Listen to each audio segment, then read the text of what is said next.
What's going on, Fight Night fans, degenerates, everyone alike? We are finally back. It's been a week break.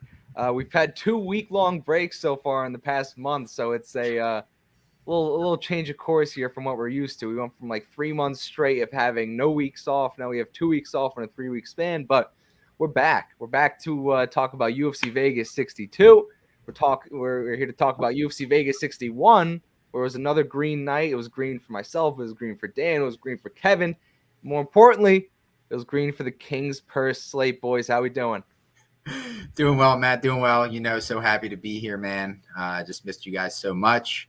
Another step closer to the grand finale, UFC 280. But man, I feel like we're all locked in here and ready to make it rain. Man, we're hitting our stride. How many green slates is it in a row? We're at like I think 3 or 4, right? So ramping up. Hopefully another one this Saturday. We got the big card next week to look forward to for sure. But I got a couple spots I think on this card that and obviously we both three of us kind of agree on. Excited to be back, honestly. But it was weird having a week off last week. Honestly, didn't know what to do with myself. Yeah, me neither. It was such a weird week having off. I went shopping, so I was like, something I never do. So I was really missing it. Definitely looking forward to it coming back this week. But just to touch on your point, you're kind of underselling it. We already have like 9.1 units dished out on the King's Purse slate already, and we may add more because we didn't even go over the prelims yet. We're basically all main card, and we're stacked up to the gills. I know I spoke about this earlier. I kind of prefer these smaller cards to the pay-per-view. I feel like there's more of a more of an edge to make some money on. Obviously, the pay-per-view cards draw a lot bigger numbers. A card like this, headlined by another women's MMA fight, typically the viewership may be a little lower, but for me, that's like my bread and butter. I mean, just last event, we had Jan versus Dern. Cash that plus 200 Jan ticket there. I shouted out in the show, plus 350 Jan by decision, so maybe some people tailed that as well. I know we touched on the main card last week, too. We had Randy Brown. We had Howney Barcelos. We just cashed out all around there. So coming to this fight, we're all confident. And, I think we're going to make the most of this one. Yeah, no doubt about it, man. Can't wait to get right into this and make it rain again this weekend. Yeah, I mean, let's not waste any time. Get right into this one. First fight on the main card, you have Dusko Todorovic taking on Jordan Wright, the Beverly Hills Ninja. Both guys coming off a loss, right? Both guys, got finished. Jordan Wright actually got submitted by Marc-Andre Barriault. I know, Dan, you were kind of poking fun at that a little bit because Marc-Andre Barriault barely finishes anybody, let alone by submission. And Dusko Todorovic getting knocked out by elbow in the clinch by Chidi and Njokuani. That's a little more respectable, right? Chidi's gotten finishes in the UFC. He's gotten finishes basically in every single promotion thus far in his MMA career. But, this one's promising fireworks. I believe the under 1.5 is like minus 225, minus 250. So that basically tells you everything you need to know about this matchup here. And, I'm excited for this one. I'm going to let Kevin kick this one off just because, it's always nice to hear from him. Man, you just warmed my heart, Matt. Thank you so much for the warm welcome. I like to hear what you say so I could fade it, Yeah, so you could contradict it. I mean, look, both these guys, Jordan Wright coming out of the glorious Alaskan Fight Club regional scene. Both guys, they just don't really bring that top 15 talent that you want to see. Todorovic, lost 3 of his last 4. Just a huge liability on the feet. With his defensive striking, I mean, even in the clinch, it just doesn't seem like he's just, top to bottom solid, man. And, he swings so wild in the pocket, where he's just so susceptible of getting clipped, 14% takedown accuracy. So, not the best of getting his man to the mat. Guy in Jordan Wright again, from the glorious Alaskan Fight Club over there. I just, man, he's been clocked so many times, he's got that heavy body kick, that heavy, kick to the face. But yeah, no, I just can't justify this line at minus 200 for Todorovic, just so susceptible in the feet. Both guys, both are going to come out swinging. Someone's going to drop most definitely in this fight, but definitely a dog or pass situation, in my opinion, but just can't put my money behind a guy in Jordan Wright. Yeah, I mean, listen, there's nothing really pretty about this fight. We've kind of gone back and forth about on this one, kind of all week. It's one of those ugly fights with, 2 guys that are, they've both lost 3 in their last 4, and I think when I look at situations like this where one guy, I'm not really a fan of either guy. I just, I look at a couple of things. I look at strength of schedule as one, and I look at, kind of path to victory more than anything. When I look at a guy like Jordan Wright, I feel like, the same thing that makes him dangerous also makes him a liability. That he throws with big power, with reckless abandonment in some occasions, and it's gotten him in trouble. And that's how he's gotten caught in a lot of his fights. And then at the same time, I'm not so sold on his wrestling, on his submission defense. He's a stand-up fighter, and his ability to defend against a takedown is really going to determine how he does in this fight. I think Todorovic can sometimes be very careless on the feet and leaving his hands down, but he seems to understand where he can win in certain fights. It doesn't always happen. We saw that in his last fight against Njokuani, but get to his credit, he knew that he had to take Chidi down to give himself a chance. Had some slight success, and then it kind of all turned on him. But I think if he sticks to that here, I think a guy like Wright, he should be able to control him. And he does have some pretty decent ground and pound. I actually think he can finish Wright pretty easily here if he can manage to get this to the ground. I don't really trust Wright to work his way back up. I think he'll go. He'll put up a fight to get taken down, but I think if he does manage to get taken down, I think it'll be a quick night. I really love the fight not to go the distance here. What was that, like minus 500 though? Yeah, I mean, listen, it's one of those plays that I think you can throw in a parlay with a couple other chalky spots on this card. But again, it's tough to lay the minus 200 on Todorovic. I don't agree with you guys. I totally agree on why someone would want to go dog or pass here. So.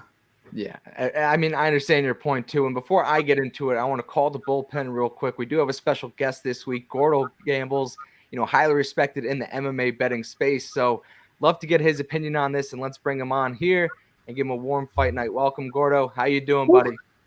Cheers, guys. Thanks for having me. Apologize for being a bit late. That's okay. You know what? Sometimes fights like this, when you have the Beverly Hills Ninja, you talk a bit more than you should, right? So I apologize. I'm just happy to be here, and thanks for the invite.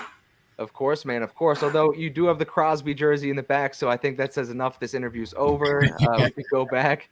But now, all jokes aside, we'd love to hear your take on this fight. I mean, leaning both ways. Me and Dan had an argument before about whose strength of schedule. I'm not going to say better. I'm going to say whose strength of schedule was worse, right? I mean, Dusko Todorovic has 2 wins coming against Maki Pitolo, Daquan Townsend, and then you have Jordan Wright on the other hand. He beat Jamie Pickett, right? And then Ike Villanueva. So it's kind of like balancing which one stinks a little bit less, right? So, Gordo, I'd love to hear your take on this fight.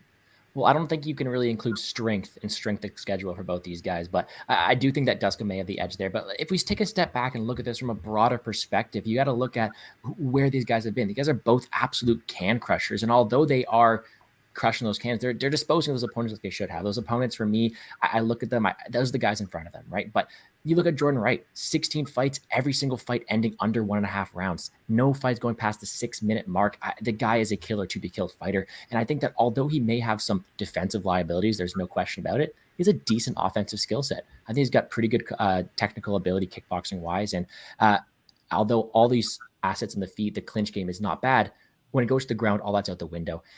For me, it's a battle between 2 guys who really have defensive liabilities, because Dusko on the other end, he himself definitely is a finisher, right? 30 pro fights combined, 28 of them ending inside the distance. The violent way is definitely the way to go. I agree with you there. It is juice, though. I know what you guys say it was minus 500. I think that's insane. I was fortunate enough to jump on the under 1.5 when it was minus 140. I don't think this fight goes late at all, but that line's not available anymore. If you look at the way it is now, the only way I can really justify a play on this one is if we take a round 1 prop on either side. Jordan Wright, round 1 plus 500. I think that might be the only way you can really target this one right now, because although Jordan Wright has a bunch of these defensive liabilities, so does Dusko. I mean, he goes in for these fights and he leans back every time. That's his defense. He leans back. And what did Puna Haley do? He knocked his lights out by doing so. So in all probability, I think it's a spot where Dusko's able to take him down and ground and pound him, but you cannot be certain either way. Both these guys have their ton of defensive liabilities. The under is the way to go, but it is a bit juiced. So you know what? That you just guys got me talking on and on to get a very low level fight. So it just tells you about how this card is. So I don't know.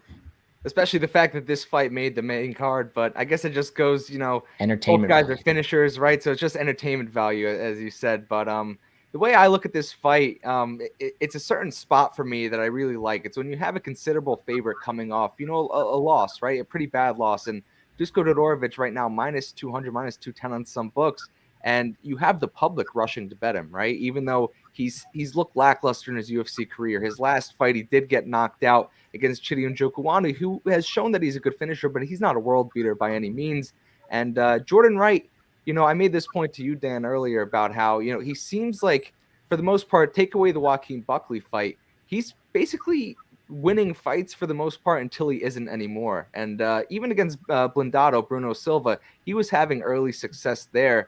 And I just feel like against someone like Dusko Todorovic, Jordan Wright, he's evolving. He's not a horrible fighter, right? Like, I mean, he shows flashes offensively, like you said, Gordo. He's pretty decent offensively. He's got good karate. He uses his kicks. And in the clinch, I think he's pretty violent. And that's how we just saw Dusko get knocked out, was in the clinch here. So in a fight that I really view as a minus 110 both sides, to get plus 175 on someone like Jordan Wright that has finishing upside against someone like Dusko, who's shown that he can be finished before, I like that side a lot. At plus 175, I'm going to take a spot. And I didn't even look at the round prop, Gordo. Plus 500, Jordan Wright, round one. If you're going to play Jordan Wright, why not just play that line instead? Yeah, no. Yeah. 100%. 100%. No, yeah. And I was mentioning earlier, right before you popped on, Gordo, thanks again for hanging out with us.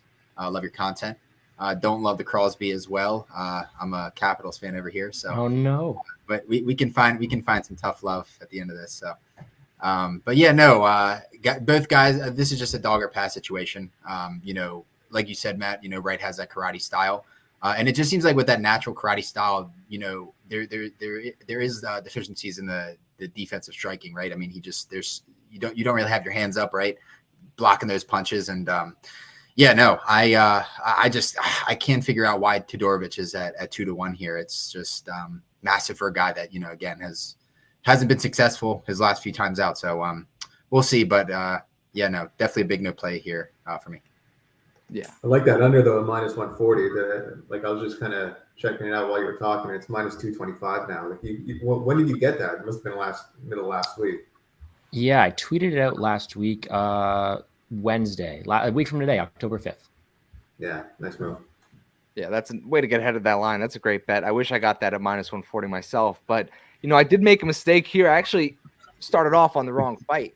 I know that. I didn't even say anything, but I skipped over Misha Sirkanov versus Alonzo Menifield. I guess it's just such a gross fight, too, that I just wanted to get that one out. But, might as well touch on that one, right? Alonzo Menifield sitting around minus 220, right?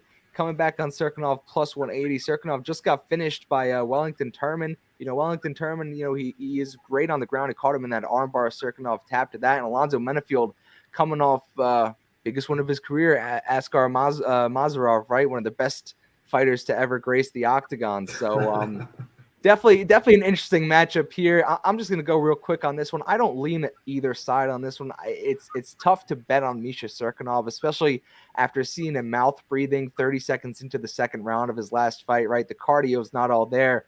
Someone like Alonzo Menifield, too. I mean, he's had cardio issues as well. Mentioned that he's training in altitude for this fight, working on the cardio, but still where the current line sits over 1.5 minus 105. I feel like I'm going a little bit against the grain taking this one, but Menifield's shown signs of being a little bit hesitant, being a little bit gun shy, wanting to preserve that gas tank. Last fight was a little bit of an anomaly. He seemed to psych himself up for that one. He just wanted to get Mazarov out of there. But even so, for the first 4 minutes or so, Mazarov was hanging around. It wasn't until he got him into that crucifix position, basically totally helpless on the ground.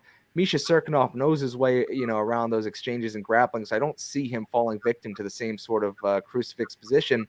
And then Sirkanov, on the other hand, I don't see him successfully getting this fight to the mat. I think that's his only place where he can really get a finish here. So I think in this first round, we're going to see the two of them just staring at him, for a good 3 minutes to start this fight off.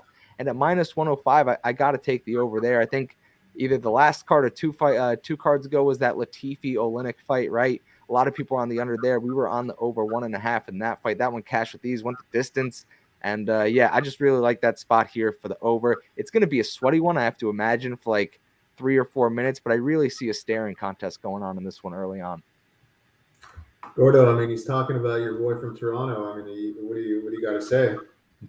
Yeah, man, I can't believe we're going to disagree on the second one. I'm actually on the under in this spot here, and I did just write up a pretty big article on it. So I'll kind of draw from that, just sum it up real quick.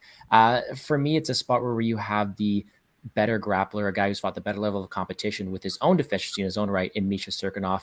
And although he is 6-6 in the UFC, I mean, he's fought some pretty talented guys. But I mean, a lot of people are looking at him 1-4 in his last 5. I completely get that. But if we look at it from a broader spectrum, both these guys combined, 17 of their last 21 fights have ended inside the distance. I definitely think this is another one for it to go. Misha Sirkanov definitely has the ground game to do so.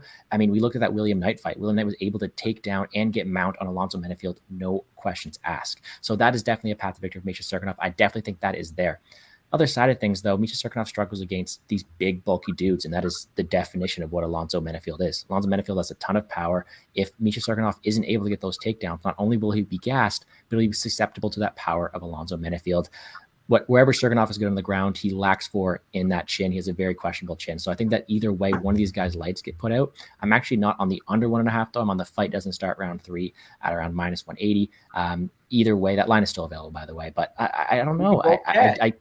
We could. That'd be great, man. I'd love that. But for me, I do think that I get your spot for them to be, kind of tentative there. But I do think that both these guys each have their path to victories, and one way or the other, someone is going to go to sleep. Maybe I'm just hopeful for violence after a week off, but I do think that is a huge step up going from Askar, whatever his name is, Askar Mozarov, Ed Herman, and Fabio Charant to a guy who has decent skills on the ground. So it'll be questionable here. It'll be a good fight nonetheless.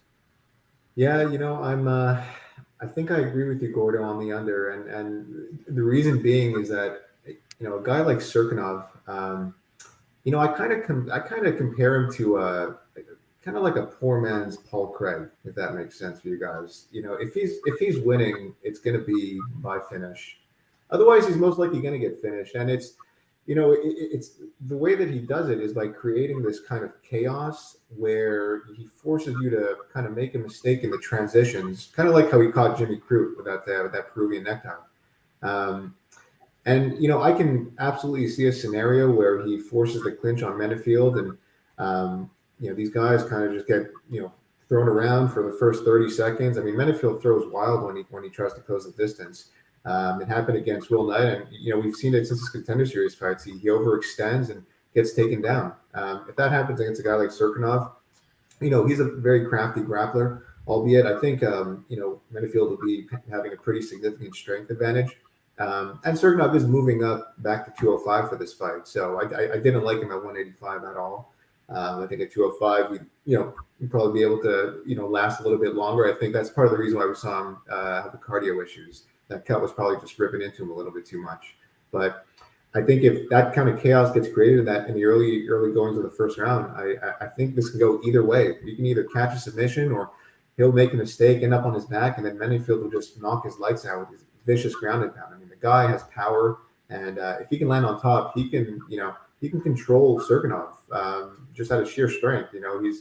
He's for him, he just has to avoid getting taken down. I think if he ends up on his back, it's a big problem because Sirkanov is significantly better on the ground than like a Will Knight. Yeah, no, it's funny. It's funny how you say he's the poor man Paul Craig, because I was thinking he's more like the Walmart version of Alexei Oleinik. But yeah. I mean, how can you trust Sirkanov, right? I mean, he's what, 2-6 in his last 8. He's got 1 win in the last 4 years. He's so flat-footed on the feet. He when he blitzes, he just puts himself in that dangerous pocket, and he's been cracked multiple times.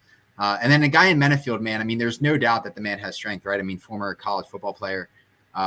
He's just an absolute animal. I mean, you look at the physique, it's incredible. And in the Ed Herman fight, I did like what I saw in the 3rd round, just in regards to his cardio and pouring it out there. And something that I love about Menifield's game is with his striking, man, he doesn't necessarily put out a ton of volume, but he's incredibly accurate. I mean, he's landing at like 54%, I believe.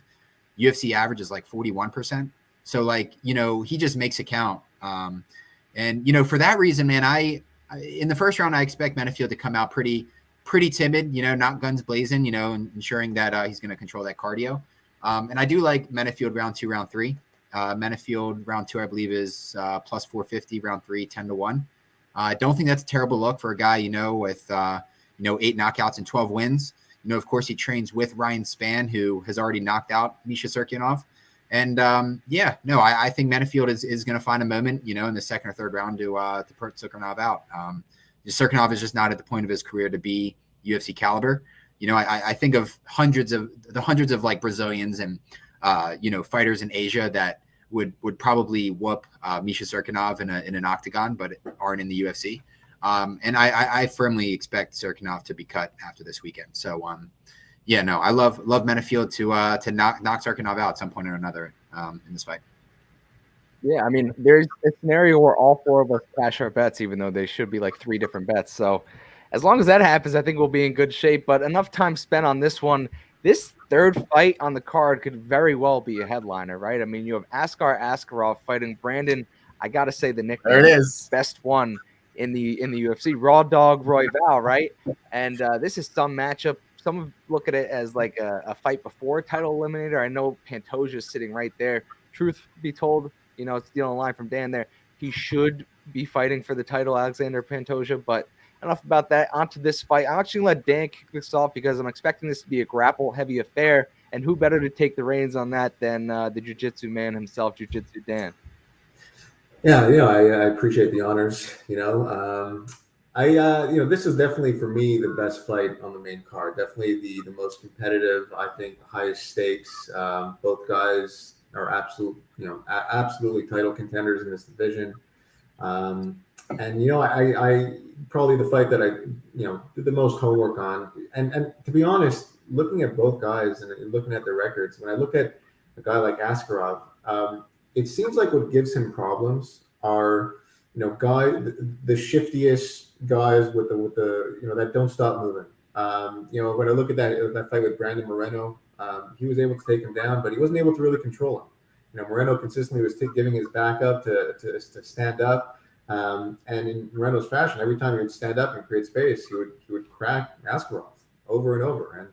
And third round, he ends up taking him down, controlling, and ends up that fight ends up going to a draw. I actually gave it to Moreno. I agree. I had Moreno there. I had Moreno, and when I look at Royval's style and kind of his grappling style, obviously a guy like Moreno, when they fought, he was, it seemed like Moreno was kind of one step ahead the entire time, and then Royval dislocates his shoulder, but to be honest, Moreno probably had that one in the bag. I mean, he was dominating that fight, but Royval is very shifty, and he's very, very dangerous everywhere on the ground. He puts himself in these weird situations that, again, he can kind of be his own worst enemy sometimes, and that's really the danger here, because I do see an avenue for Askarov to take his back and potentially choke him out. We've seen Royval get subbed in the past, no matter how good his jiu-jitsu is. I mean, so I actually, though, after careful kind of consideration, I think I'm leaning Royval here, guys. I gotta say, I just don't see the price tag on Askarov as attractive as I think it may sound, and I think a lot of people are expecting him to control Royval, take him down, and really kind of outclass him a little bit. But I don't see it happening. I think Royval he's not going to stop moving. His motor is kind of unmatched in that division. He's going to create scrambles, and on the feet, I don't give a huge advantage on the feet, but I think I would give it to Royval. He'll be the busier fighter. He'll be the cleaner fighter. I think he could probably take a punch a little bit better. He does tend to get clipped, but again, that's where that cardio comes into play, where he just doesn't stop. So, for me, it's Zaga pass clear. I don't have any official plays on Royval, but I'm going to look to play him in some fashion. I would love to see him submit Askarov here and set him up with maybe a rematch with Pantoja. But for me, I love Royval because of how shifty and again, how he won't stop moving the entire time. He will not be able to get controlled like Askarov is going to want. He's not going to stop. And at that weight class, it's very tough to do that for 3 rounds. Yeah. No, Gordo, take it away. I'm really intrigued to hear your thoughts on this one. Yeah, this is an interesting one because there's so many dynamics in play here. First of all, Brandon Royval may be one of the most entertaining fighters on the UFC roster. He goes out there, absolutely balls to the wall all the time, and you love to watch him. I mean, just that fight against Kai Kara France, absolutely electrifying. That spinning back elbow, great fight. Anyways, I think this is a really clash of styles here again, because you have a guy who's nonstop action, will do whatever it takes to get the finish, either if it costs him to get finished himself, Brandon Royval, versus a guy in Askar Askarov who's more about, let's say, position over submission. And he's a guy who's more interested in just getting the win at all costs. I was at UFC Columbus. I saw Askarov versus Kai Kara France. Personally, I don't know who won that fight. I probably gave it to Askar Askarov, but I think that if that fight goes the other way, who's fighting for the belt in this spot? It is Askar Askarov. It is Askarov going out there. He should be the guy fighting for the belt. It doesn't matter anymore because it is a completely different matchup. I think it's an even harder matchup for a guy in Askarov because he doesn't have that time to think. Askarov's a very technical fighter, does a lot of things right, but if you can't have the time to process what you're doing, if you're consistently being swarmed by a man named Raw Dog, you're in trouble. I think Brandon Royval is going to have a good opportunity to catch Askarov in certain places. I think that Askarov doesn't have the right control time to take down Royval in this spot. And I think Royval is definitely live here. The bet I'm looking at here, and I don't know what access you guys have to markets here, so I apologize if I'm getting a bit too specific in my bets, but the finish only line for Brandon Royval is sitting at plus 120. That line just pretty much means if it goes to decision, the bet is void. It pretty much says 45% implied that Royval gets the finish over Askarov, saying that if the fight ends, Askarov's going to get a finish 55% of the time. I don't agree. I think Askarov's more of a decision winner in the spot. I think the line should be a bit different. We're taking Royval finish only, and I'm hoping for a fun fight. And I know that when Raw Dog's out there, he brings a fun fight for sure. Yeah, no doubt. And I think if you're talking about the fighter that can purely take this to the mat at a greater advantage, it's Askarov, right? But if you're talking about someone who's going to submit or find that finishing thread, I do give the edge to Royval, especially on the mat. I think both guys do have the capability of knocking each other out, right? And submit them. We see Askarov has 4 knockouts, 7 submissions, and Royval 3 knockouts, 9 submissions, right? Just seems like there's so many different paths to victory, like on both sides, that like, man, if you're like choosing a prop in this spot, like God bless your heart. You know what I'm saying? Like there are certain fights where, it's going to be a stand-up match. That, someone's going to drop. But in a fight like this, I think we're going to see a very well-rounded mixed martial arts fight here. I think there's going to be grappling exchanges on the standing, on the mat, submission attempts. I could potentially see someone getting dropped in this fight. This is a really difficult fight to handicap, in my opinion. Askarov just continues to push forward, right? I mean, he's the bullet for a reason. He kind of reminds me of like Bowser. Like he's just always on that front foot pushing forward. And Raw Dog, man. I mean, what's not to love about the guy? He's obviously not the most accurate on the feet, right? He has those tendencies of just throwing wild haymakers that just are hitting air. But there is that potential that he clips Askarov and puts him down. So of course, Askarov coming off with a loss, so you could say, on one coin, maybe he's more motivated in this spot, or another, maybe he's kind of lost his mojo.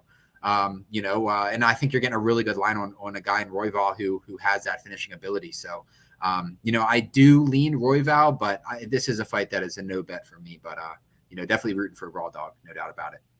Yeah. I mean, pretty much agree with everything you guys said here. It's a, interesting fight for a few reasons. I mean, first of all, to go back on my last point about Dusko Todorovic, you kind of have a similar spot here with Askar Askarov, right? I mean, he's going off of like minus 240-ish around that area, coming off a loss in which I think that he was somewhat exposed, right? I mean, exposed, pretty much a one-dimensional fighter.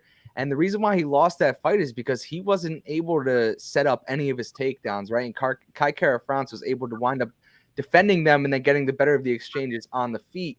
And on the feet here in this matchup, Royval is head and shoulders above Askar Askarov, right, when it comes to striking.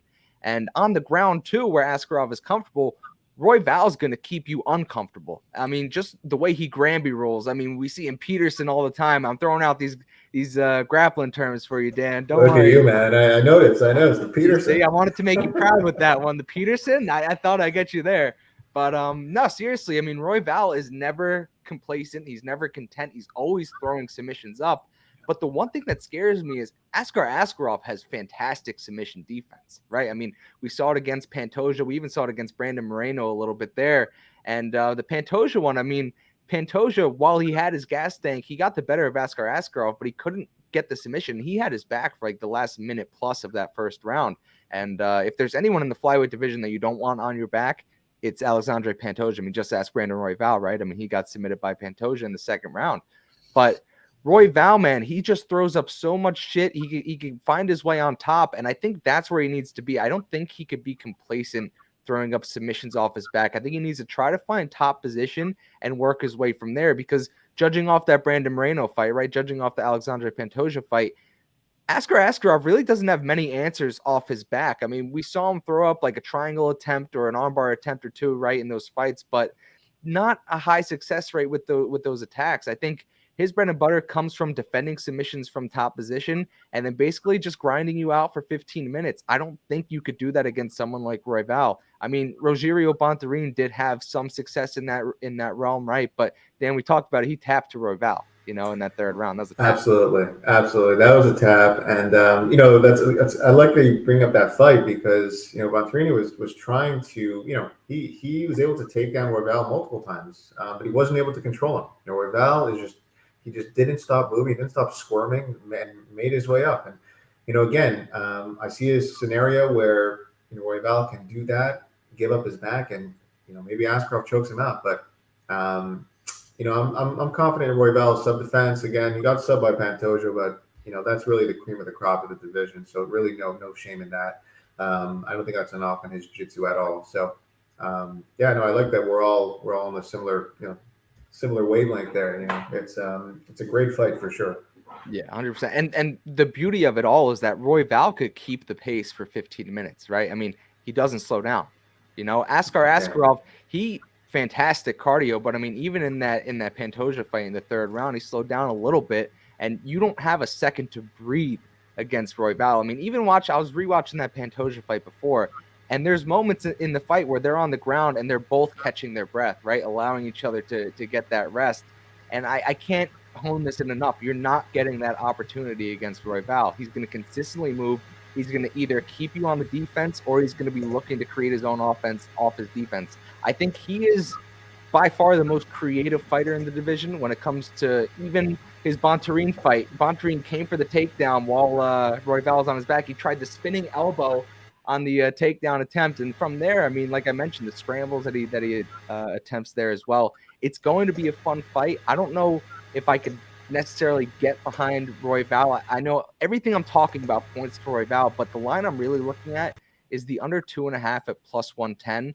I know I mentioned Askar Askarov's path to victory is, basically to control the fight. But like you said, Dan, you can't control Royval. If he's going to lose, he's going to give up his back. He's going to get submitted. And to get plus money on an under 2.5 in a Royval fight, it's like, I'll take that any day of the week, regardless of who he's fighting. Yeah, no, I agree, man. And Bontorin did tap. That was just, he tapped. He looked up. He looked up. He's like, did he see it? Did he see it? Oh, man. Unreal. Definitely a fun fight, though. If you guys don't have anything else to add on that one, we can move on to the co-main event here. Cub Swanson, legend, Hall of Famer of the sport, didn't speak at Media Day today. He had Dan Argueta. Fuck Dan Argueta. He had him speaking for him today at the press conference, going against Jonathan Martinez.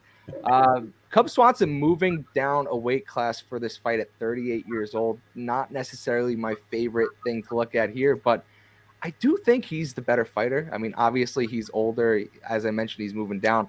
He's the better fighter, though, in this matchup, right? I think Jonathan Martinez, he's a decent fighter. I don't know if he has what it takes to beat Cub Swanson. The only, glaring red flag in this match is what I've mentioned twice already, is that Cub Swanson's 38 years old, moving down a weight class to 135. And it's going to be interesting to see how that, goes about. I think that, Martinez is going to try to, stay outside a little bit, pick and choose his shots. But someone, a veteran, a grinder like Cub Swanson, it's going to be tough to be comfortable in there. I think he's going to try to push the pace. We saw him get a finish his last time out against the damaged Darren Elkins in the first round, too. So it's a interesting line to see him at plus 180. I think Martinez can beat him, even at his healthiest, Cub Swanson. But this one's almost just too close to call for me. I'm definitely not going to have any action on this fight, whether it be on a side or a total or a prop. It's just, one that has a lot of question marks surrounding it. If you guys know me by now, I don't like putting money on question marks. I rather, have a decent idea of where the fight's going to go. So for that reason, I'm done breaking this fight down so someone else could take the reins here. Yeah, no, I'll step in here, man. I No, Guy and Martinez, man. 7-3 in the UFC. You're talking about wins over the glorified Thomas Almeida, Frankie Saenz. I even put Alejandro Perez in that conversation. Ping Wan Liu. I mean, guys that are no longer in the UFC. And Martinez has that Muay Thai style, right, where he's very reliant on those leg kicks, those heavy leg kicks. And I watch his tape, and I have concerns the way he's setting up those kicks. Like I have no doubt he has the power, but the jab is really non-existent there.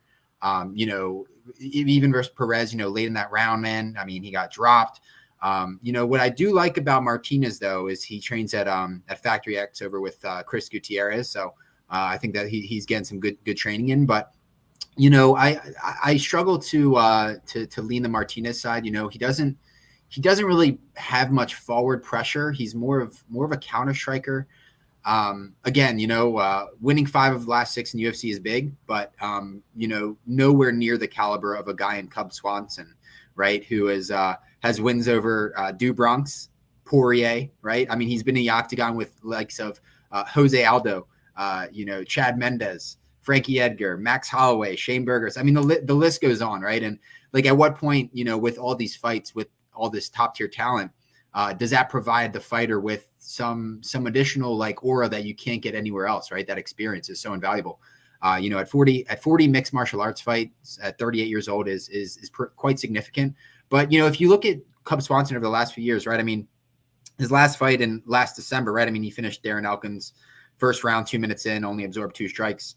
The fight prior in May 2021, obviously he took the Giga kick to the liver there, 1 minute in. So like, you got to imagine, like, even though he's 38 and he probably has a lot of miles on him, I mean, over the last 2 years, he hasn't really taken any damage, right? I mean, we're not talking about a guy who got busted, had a third eye opening right above, his 2 eyebrows there. So I do believe that the scar tissue is intact for this fight, and he'll be motivated, man. I mean, what's not to love about Cub? Now, I do have a trivia for you guys. Cub isn't his real name. Do you guys know offhand what his first name is? What his first name he was born as? It's Kevin. Oh yeah, so that's your sabermetric of the night. You're gonna go with Kevin now. No, yeah, but in all actuality, I do favor Swanson in this fight. Just the experience factor there, man, is so invaluable. I mean, a guy who fought in the WEC in 2007, won 3 of his last 4 in the UFC. I mean, that's truly remarkable that, he's still, pouring out wins here. The decision at 4-1, I don't hate much. A guy Martinez has yet to eclipse 100 significant strikes in any of his UFC fights. And I could see a scenario where Swanson simply just outpoints him here. I really do. I think this is more of a coin flip, in my opinion. I don't look at Martinez as a guy, he may have the length here, but I don't see him as a guy who's a sniper. I don't see him as a guy putting out guys cold, connecting with his hands. I mean, he's going to land heavy kicks. And if Swanson can avoid that clip right on the chin with one of those feet, I think Swanson's going to win this fight. I think this is a great stylistic matchup for him here. Martinez, again, that Muay Thai style most likely isn't going to take this to the mat. Should be standing. And I'm relying on Cub Swanson's IQ here to get the job done. Yeah, and just before any further, I want to touch on what you said. Cub Swanson has shown no signs of slowing down at all. And also on top of that, Martinez's kicks, I think, is the key to this. If he could attack that lead leg of Cub Swanson, I think that's his best path to victory here. Limit his movement. He's pretty heavy on that front foot too. So I think if you're the Martinez side, you're looking at chewing up that front leg the whole time. Gordo, go ahead.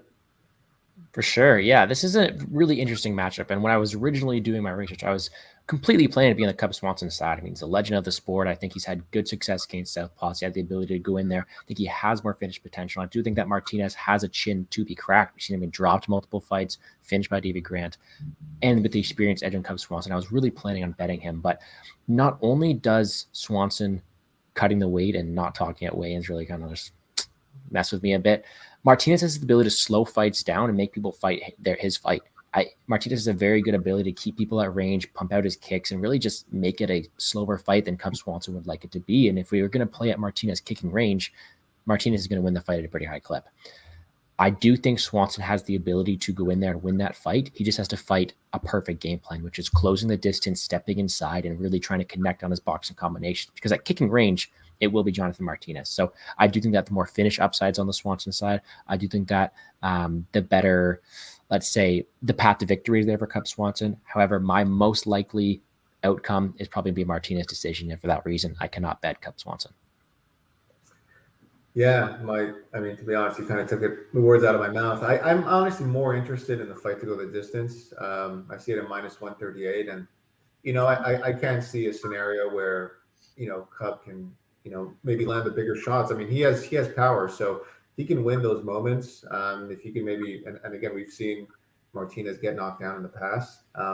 But I do like this fight to go 3 rounds. I think we'll see a more technical kickboxing match more than anything for the majority of this fight.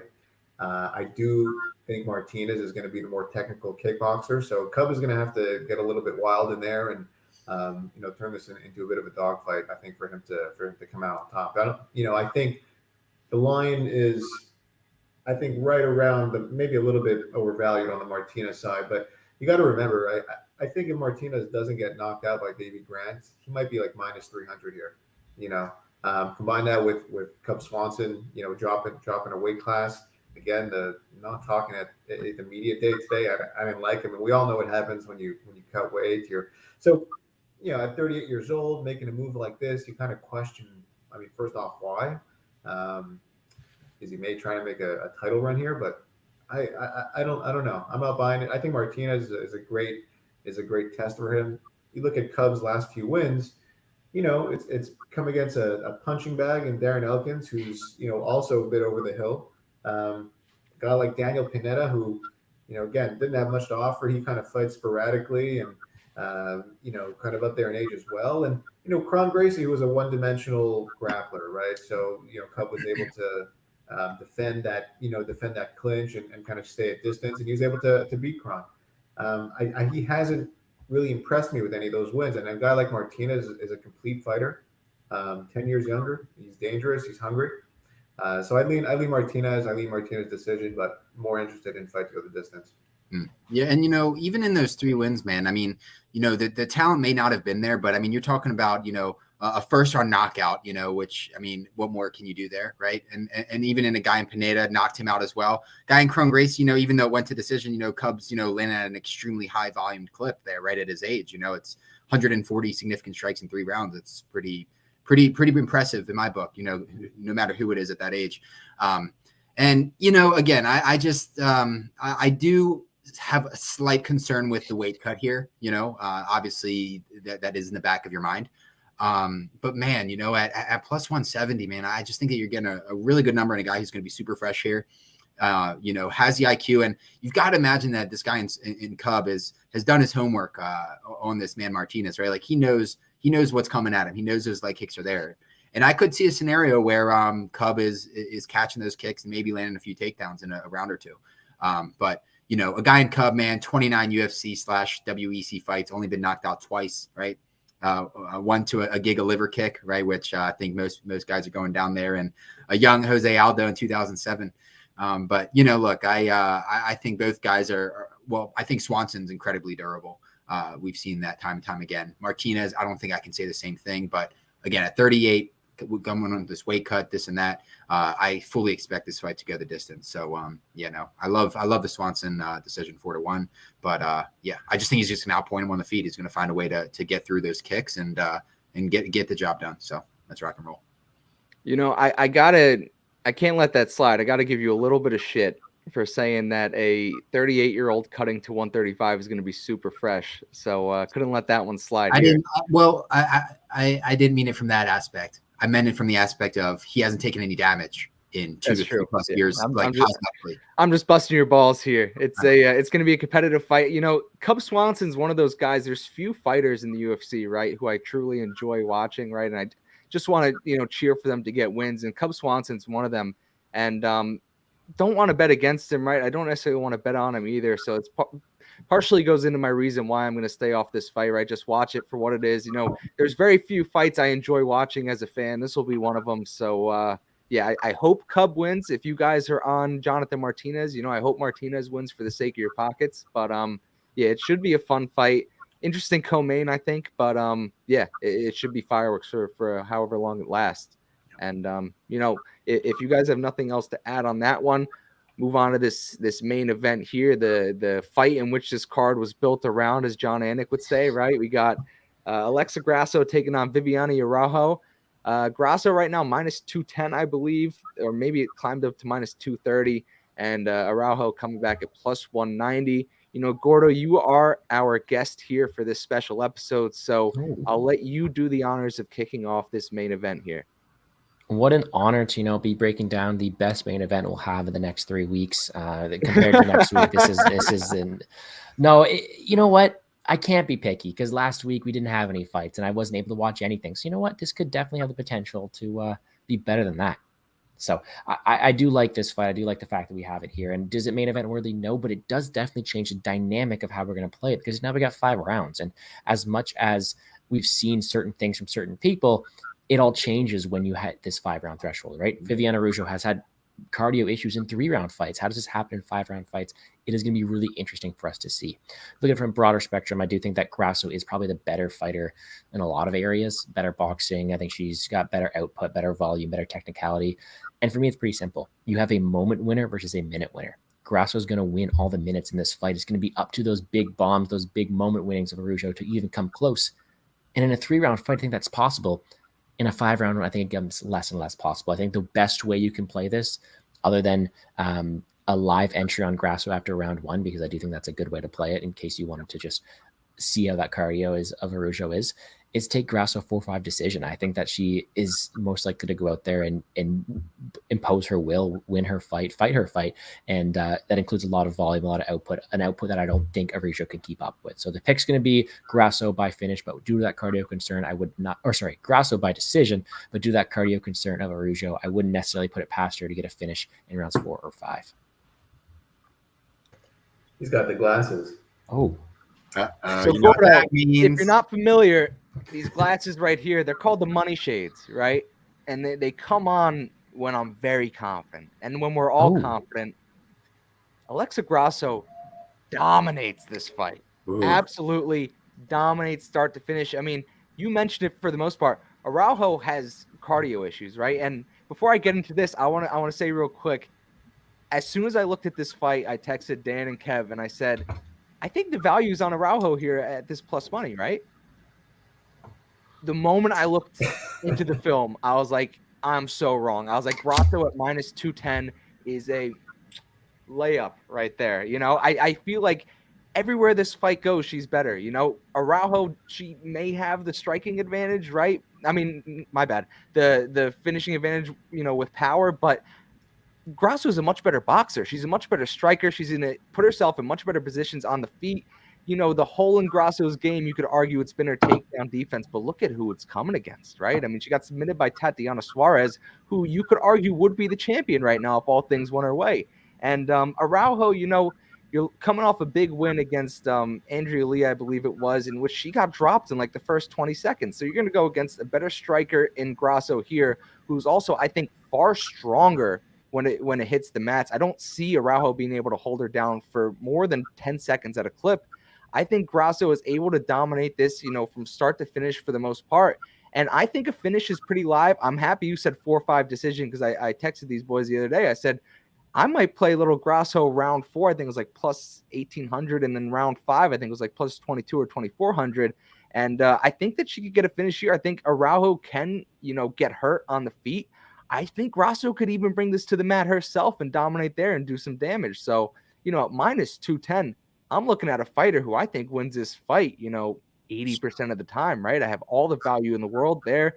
Coming off the huge Jan plus 200 victory last time out, I'm feeling good. Women's MMA is my bread and butter. Anyone who follows this show knows I prefer women's MMA over men's because the betting edge is still there. The markets are still trying to catch up. Think about how much longer men's MMA has been going on than women's MMA, especially in the public eye with betting on the UFC.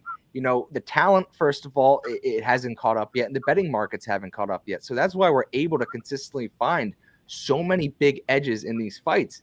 And I think here, you have a huge edge. And someone 7 years younger on the come up, Araujo, like we mentioned, has a pure cardio deficiency, and she's never fought a 5-rounder before. So it's almost like they're using her to prop up Grasso in this spot. I know my boy Dan's going to touch on this. Dias de Muertes, if I'm saying it correctly, right? The Day of the Dead is coming up. You got the Mexican fighter headline in this fight.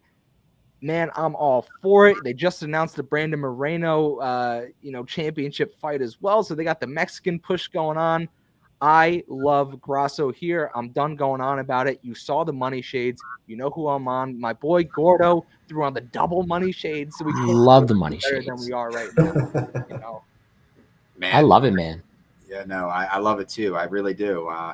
Something that I've noticed that just generally speaking, a lot of people haven't talked about is, Araujo, 36 years old towards the end of the year. I mean, she's really up there in age. And, for a woman who we've seen major red flags with her cardio is extraordinarily concerning. I mean, with Araujo, right? I mean, even in that Lee fight, after she, landed a bunch in that first half of the first round, I mean, she was like looking gassed in the first round, like really slowing down. And, that's just not something you want to see. And most importantly, that's not a type of fighter that you want to put your money on. I don't look at a girl in Grasso who is this bona fide woman in this division. I mentioned this earlier in the week, in this flyweight division, there really is like a top tier elite talent and nowhere else is even close to that. And that being Tyler Santos, Andrade, and Shevchenko. Fior and Chukagian will be interesting bout next week. But, with this fight particularly, man, Grasso is just such a dog, man. I mean, she in her UFC career, she has taken some absolute shots. And she's able to stand up front, with the lady in Araujo who does have that aggression, kind of that dog mentality of just finding that moment in the fight and trying to finish it. I just don't think at this age with her cardio, she's going to be able to keep up with the lady in Grasso, who really has her covered in the majority of the boxes here. What I do love about Grasso though is, she does train with Irene Aldana, who is I believe she's the number 4 woman in the bantamweight division. So, again, just super valuable stuff there. And, again, I don't look at Grasso as like has his bona fide IQ. I think she has made a lot of boneheaded mistakes in her career. But, with this particular matchup in a 5-round fight with a woman who's going to pour it on from bell to bell, I do like a late finish here. 18-1, 22-1 in those 4th and 5th rounds. And Araujo is going to be gassed in those rounds. Like it doesn't take a blind man to see that. So, look, I respect the conviction there, Matt, on Grasso, and let's cash in this weekend. Yeah, I mean, what is there to add, right? I think, I'm also on Grasso. I think she's going to have the, she has very crisp boxing, and it's going to be a classic case of, her straight punches and her volume versus the power and power punches and takedowns of her opponent. I think Grasso has shown some improvements in her submission defense, and you got to think that she knows that that's where she's at risk, right? She on the feet, I truly give her a big advantage here, and I think the volume that she'll be able to put out, provided that she can avoid the occasional bomb. I can totally see this being a late finish. I can also totally see this going to decision. So I like that 4-5 decision prop. What book did you get that on, by the way? It's DraftKings. Yep. Or FanDuel. Yeah, me in Quebec, we unfortunately don't have access to that, but one of these days, I like that. I think for me, it's probably just a straight bet on Grasso at this point. I don't really like any prop, but I'll probably go fairly heavy on it. There's this fight and one other fight on the undercard that for me I think are going to be my heaviest spot here. I think we all know who that is, and I'll probably have a couple units on Grasso. If not 3 or 4. I really just see her winning here. I think you mentioned that Diaz de los Muertos. The UFC is putting her in the main event for a reason. They like her. They want to pump her for the Mexican fan base. Again, you've got multiple Latin fighters here. You've got Martinez in the co-main. I can totally see a Martinez Grasso, kind of favorite victory here. I think next week is probably going to be a little heavier card for me, but yeah, a couple of spots here that are fairly chalky, but spots that I like, and Grasso is one of them for sure. Yeah, I mean, let me touch on this real quick. Thanks to the week-long break, we've been able to put a lot of our focus into football. We had a really good week in football. The Fight Night boys, actually, believe it or not. So this is probably going to be my biggest play straight up that I've had in UFC in a while. I know, I mentioned I prefer to save big plays for football because there's more time to either hedge off it or get a middle somewhere. But I'm already looking at putting 4 units down on Alexa Grasso. I'm ashamed I didn't do it earlier when the line was down at like minus 205. But man, I would play this line up to minus 300 probably. Just I'm that confident in the way that Grasso, is going to be able to control this fight for 5 rounds. But definitely going to be a huge, a considerable bet for me. Yeah, no, and I want to quickly mention Gordo makes a fantastic point that if you're on the Grasso side, might be better off to wait after that first round. I mean, you've got to imagine that Araujo is going to pour out that gas tank in the first. I may expect, a takedown or 2, significant control time in the first. And, we could see Grasso at like a minus 130, maybe 120 number. I don't imagine Araujo is going to pour on, say, like damage per se. But yeah, no, I think that's a really wise approach to this fight. And I'm really hoping you stick to your word here, Matt, because on the last ep, you said you're going on a 3-unit play. Who was it on? It was on somebody, and then you ended up back. Yeah, and I wound up not, and I think he lost. So I think kudos to me. Do you remember who it was? Nah, I got ADD and I got memory loss, so I have no idea what's going on. That's true. Maybe the non-psychoactive mushrooms will help mend that. But yeah, hopefully. Yeah, no, man, this is going to be a fantastic card. I cannot wait to watch this with you guys and cash in as always. Yeah, and as our boy Metaverse King chimed in the comment section, popped up on the screen before, thank you for coming on, Gordo. We really appreciate your takes. The fans love hearing your takes. Me personally, I like hearing your takes. One of the more knowledgeable people in the space, level-headed. You're not really just throwing shit at the wall to see what stinks. You really know what you're talking about here. So I really appreciate you coming on. Hey, I appreciate the kind words, man, really. And thanks for the invite. It's been a fun time talking about these fights with you guys, and I'm wishing you all the best. We're on a lot of the same sides. I think That's actually, wonderful. Other than that over-under, we're not totally opposite because you could get a right. late second half of the second round there, and we both win. You're right. All right, let's go. Let's get that finished with like 30 seconds left in that second round. Let's do it. Well, guys, thank you for tuning in here. UFC Vegas 62. Make sure you stop by the Twitter Spaces Saturday, 11 a.m. Eastern, Fight Night, KOD. Make sure you stop by. We'll be going through every single fight, the prelims. We'll retouch on the main card too. So make sure you check that out. And if you're not in the Knights of Degen Discord, make sure you join so you could chop up the fights with us live Saturday during the card. And Gordo, before you leave, please plug your socials, plug anything you want, and we'll sign off. Yeah, join that Twitter space for sure. I'm going to try my best to make it there. I got to be like Sidney Crosby. I got my own hockey game that day, so we'll see. No, I'm just kidding. I appreciate again you for inviting me on. I had a blast doing the show, but I'm not done, man. I got another show to go right after this. You can find me on YouTube at Plays and Fade Sports. Threw a comment in there, other than that. And by the way, Money Shades, great idea. I do the same thing for my show. Throw them on whenever you got a player confident about. Always got them on standby. I love it. I think they're undefeated. I think the money play shades are undefeated. They might be like a 3 or 4. Yeah, it's got to be 3 or 4. I think the best one of the year was the Johnny Walker money shades against Ryan Spann. Not Ryan Spann, against Ian Kutalaba. Iwan Kutalaba. Yeah, that was a nice one. That was a fat one. Yeah, see, I think mine are undefeated too, and I told everybody as soon as it loses, I'm smashing these. So they can't lose, right? You got to keep them. Exactly. Hey, we got the triple money shades on this show. That is a first for Fight Night. And, better not let us down because triple money shades, that's a strong indication there. But, guys, thank you so much for joining us. Kev, Dan, of course, thank you, guys. Best co-hosts in the world. Gordo, again, thank you, guys. Take care.